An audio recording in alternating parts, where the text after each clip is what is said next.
You an exclusive interview. India, like the rest of the world, has seen heated competition between Apple and Samsung in the race to become the top premium smartphone manufacturer. But an unlikely challenger has cemented itself at the number 3 spot.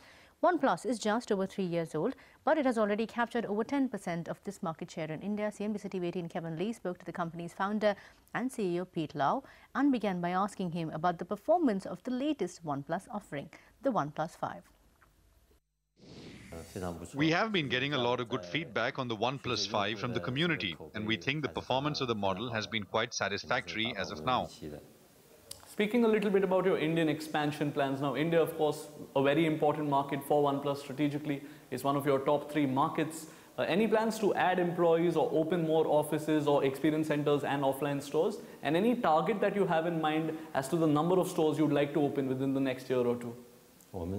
We don't currently have a target for the number of offline stores we'd like to open, but most of our users are from the top 10 Indian cities, so it would make sense to expand touch points to these 10 cities.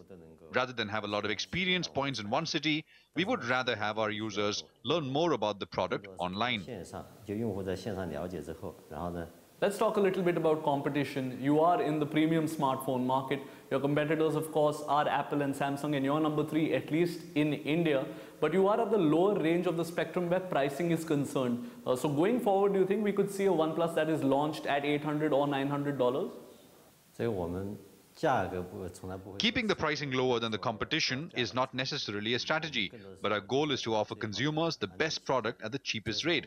So while we cannot be sure of how the pricing will be in the future, we can be sure that when a new OnePlus product comes out at $800, the competitors will probably be selling products at over $1,000.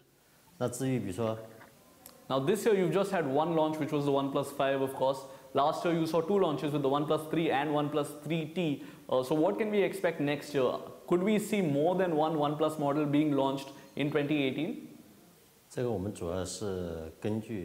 We don't have a fixed pattern when it comes to product launches. The reason why we have launched OnePlus 3T in the same year as OnePlus 3 was that the processor was upgraded and we wanted to offer our users the best version of the phone, and this will always be our mission.